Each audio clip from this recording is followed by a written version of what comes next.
Hi, my name is Cohen like the pepper. Thank you for joining me for another video. Today I wanted to talk about some poems that I absolutely adore. I thought that since it's close to Valentine's Day, I would read some that have to do with the theme of love. So if you're like me and you love poetry and you love love, then please keep on watching and I hope you enjoy this video. So the first poem I'm going to be reading today is called Variation on the Word Sleep by Margaret Atwood. This poem has been my favorite for many, many years now.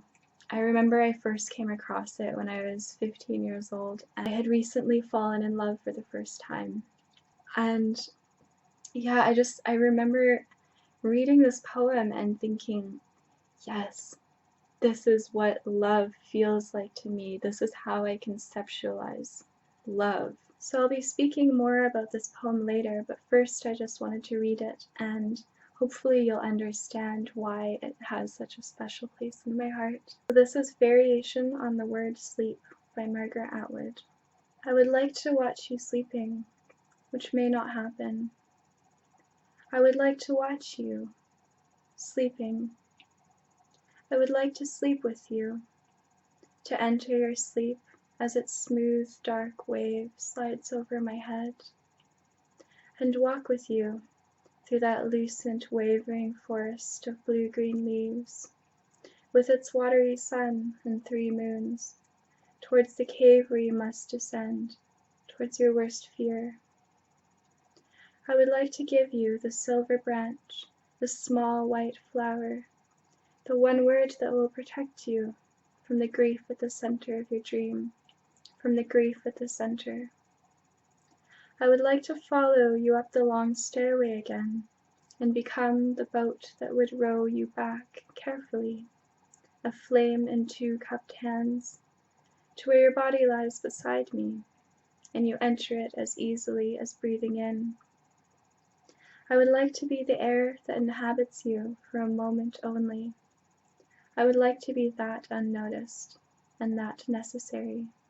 I love this poem so much. I love that it really plays with the meaning of wanting to sleep with someone.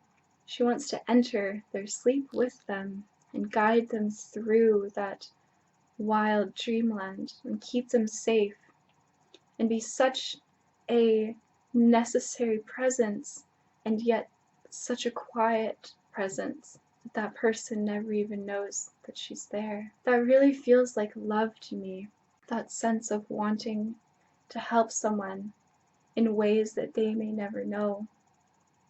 We think of love as being very grand, very bright and loud, like fireworks going off, and well, it can be like that. I think love is equally quiet, and it's equally found in these tiny moments between people, these little conversations, these little glances, that tiny world that is created between 2 people that anyone else looking might not be able to ever see, and yet the people in it know. Some of the moments where I have felt the most tenderness and caring and love for someone is when I'm lying awake next to them while they sleep. I love feeling someone's presence next to me like that. The amount of trust that it takes to sleep next to someone, to lose your consciousness in the presence of someone else.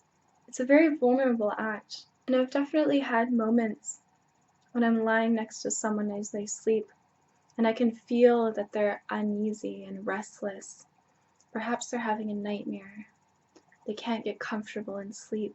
I can hear the breathing pattern, the unease, the anxiety, and I will comfort them in tiny ways. I'll whisper something, or I'll just rub their back, or some tiny little gesture that's saying, hey, it's okay, you're not alone here. Rarely the person ever even remembers what I did, and yet I know that I'm able to in some way help them. So I completely relate to the speaker of this poem talking about how she would like to do this for this person. And that's another part of what makes this poem powerful is she keeps repeating, I would like to, I would like to. I would like to watch you sleeping. but she's saying it may never happen. She would like to be that unnoticed and that necessary. So all of this is existing in a hypothetical daydream that she's having about this person. She wants to be close to him in a way that's impossible.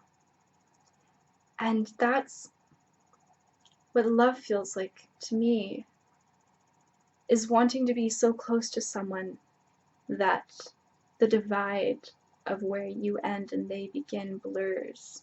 Do you know what I mean? Like, you want to completely meld yourself with that person and enmesh your souls and your beings together. And the imagery in this poem is just so evocative. Sleep is a smooth, dark wave.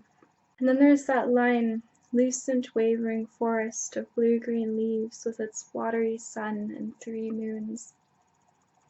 That just perfectly captures the image of a dream to me, that very surreal, Dali-esque dreamland, completely nonsensical and yet somehow profound. One of my favorite images in this poem is when the speaker talks about wanting to give this potential lover of hers a silver branch. In Celtic mythology, there is a place called the Otherworld, and this is kind of a mystical, supernatural realm where gods and deities live. It's a place that mere mortals couldn't hope to reach unless under very specific circumstances, or if they're invited in by someone who lives there. And one way of being granted entry is by being given a silver branch. And this reference is reinforced throughout the poem. She talks about a cave, towards the cave where you must ascend towards your worst fear. And in Celtic mythology, this other world is reached either through ancient burial mounds or through caves. And another way that it's reached is by going across an ocean. So near the end of the poem, when she talks about rowing the boat back, it's like going back across that ocean and going back to the mortal realm, back into waking life. I also love the image of the small white flower. It makes me think of valerian, which is a plant that's used medicinally to help with sleep. But it also makes me think about something very fragile and vulnerable, something that needs to be protected and taken care of. And again, this image of fragility and vulnerability is brought up in the phrase "a flame in 2 cupped hands." This flame is like the soul or the spirit of this lover of hers, and she's rowing him back carefully, cupping it in her palms. That's what true love is. True love is in a way being completely at the mercy of someone else and of relying on them to carry you back when you are lost. And this is very much what she's saying she would like to do for this person. She would like to be able to protect him in this way, but she may never be. So the next poem I'm going to be reading is called Anne Hathaway by Carol Ann Duffy. So for any of you who don't know, Anne Hathaway was Shakespeare's wife, and we don't know a whole lot about her as a person, but she has been mythologized in our culture. There's been so much speculation about her and about her relationship with Shakespeare. There are some historians who argue that they had a bit of a tumultuous relationship, that Shakespeare was forced to marry her and that he resented her. But there isn't much actual evidence. This poem, I think, is wonderful because it kind of reclaims that story in a way. Anne Hathaway herself is speaking in this poem about her love with Shakespeare. And you'll notice when I read it how she has a very active voice. She's not a passive character at all, or just some vague reference or a secondary footnote in Shakespeare's life. So yeah, I should stop rambling. Without further ado, this is Anne Hathaway by Carol Ann Duffy. The bed we loved in was a spinning world of forests, castles, torchlight, cliff tops, seas where he would dive for pearls. My lover's words were shooting stars which fell to earth as kisses on these lips.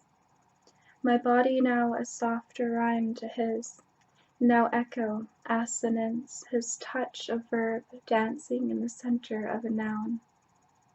Some nights I dreamed he'd written me, the bed a page beneath his writer's hands, romance and drama played by touch, by scent, by taste. In the other bed, the best, our guests dozed on, dribbling their prose. My living, laughing love, I hold him in the casket of my widow's head, as he held me upon that next best bed. So quite famously, the only thing that Shakespeare left Anne Hathaway in his will was his next best bed, which some have used as evidence that he didn't like her very much. But this is not necessarily the case, and we have to take into context how Elizabethan culture was at the time. So beds could actually be incredibly expensive, almost as much as a house in some cases. And in that culture, the best bed was reserved for guests, as mentioned in the poem. So the next best bed would have been the marital bed. So it could be interpreted that it is a slight against her, but it could be equally interpreted as a sign of love. What I love about this poem is that it utilizes some aspects of a Shakespearean sonnet. It has 14 lines. It sometimes uses iambic pentameter, but not always. And of course there's the familiar subject matter of the speaker talking to a loved one. And yet at the same time, it's very distinct. There is some internal rhyming and slant rhyming, but there is no rigid formal rhyming structure like you would find in a typical Shakespearean sonnet. And I think that Carol Ann Duffy does this very intentionally. She is taking the familiar and making it new. It's almost like the Anne Hathaway in this poem is both remembering and paying tribute to and honoring her lover, Shakespeare, and yet at the same time she's very clearly giving her own voice, her own perspective, and her own story of him and of their relationship. What I also love about this poem is how the language gets so ethereal and then it keeps returning to the tangible world. For example, she says, "My lover's words were shooting stars which fell to earth as kisses." It's very much first going into that lofty space, literally space, of love that's very cerebral, that's very metaphorical. And then she's pulling it back down to earth, back into the physical realm and back into the body. And again she says, "Romance and drama played by touch, by scent, by taste," which again is bringing in the sensory, the corporeal, if that's how you say it, corporeal, the tangible. One thing she utilizes in quite an interesting way is assonance. So assonance is utilizing repetitive sounds, and I wanted to read the first part of this poem again. So listen for the "ih" sound and how many times you hear it. The bed we loved in was a spinning world of forests, castles, torchlight, cliff-top seas where he would dive for pearls. My lover's words were shooting stars which fell to earth as kisses on these lips. My body now a softer rhyme to his, now echo assonance, his touch a verb dancing in the center of a noun. So she's used that "ih" sound 12 times in only 7 lines.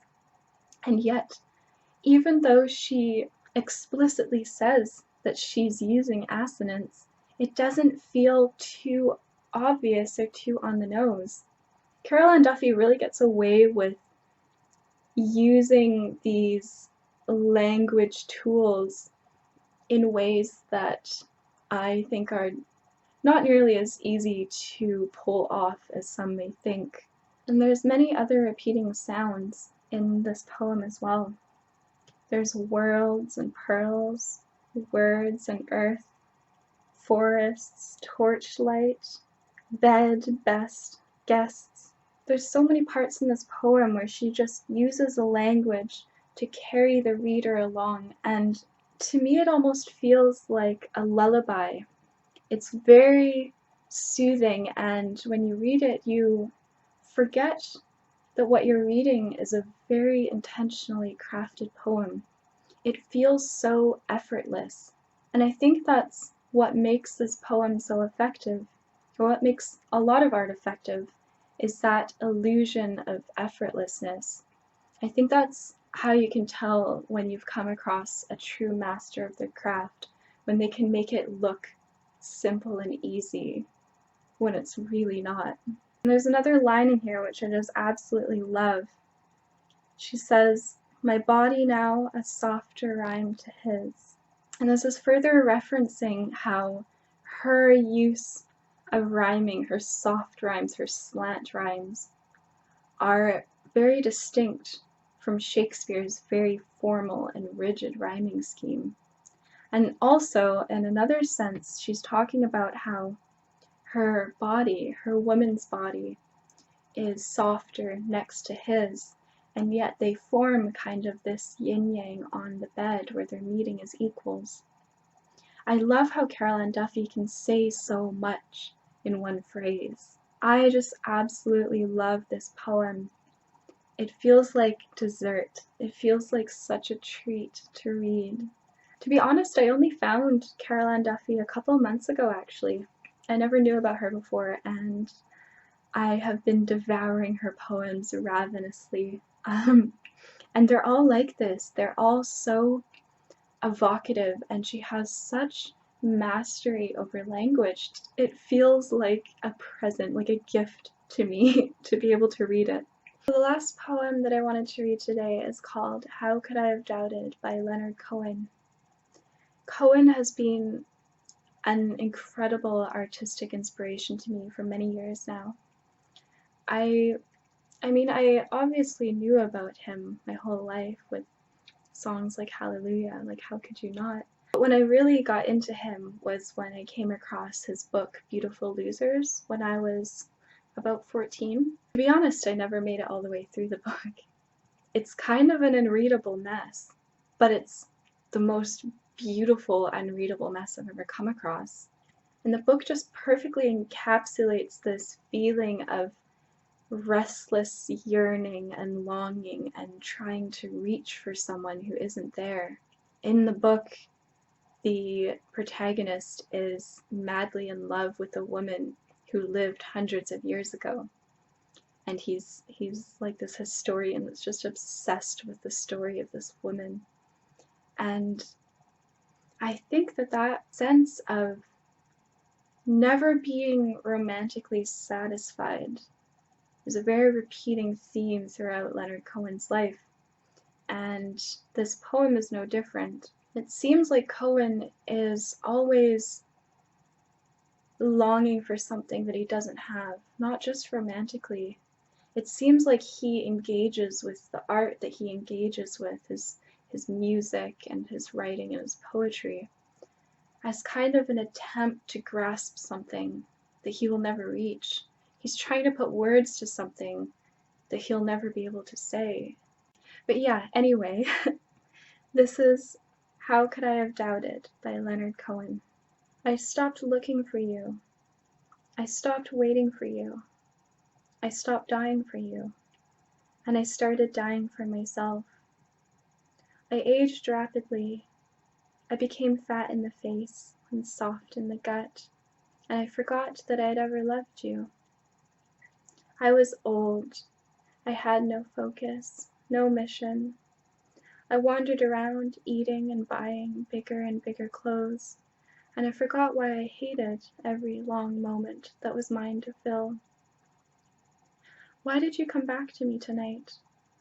I can't even get off this chair. Tears run down my cheeks. I am in love again. I can live like this. This poem just perfectly describes that feeling of thinking that you're over someone. You can spend years not even thinking about them really, or forcing yourself to push them out of your mind. And then you think it's over. You think you've made it. You think that it's done, and you have no feelings left for them. And then something, some smell, or some sound, or some taste, something brings back the memory of that person.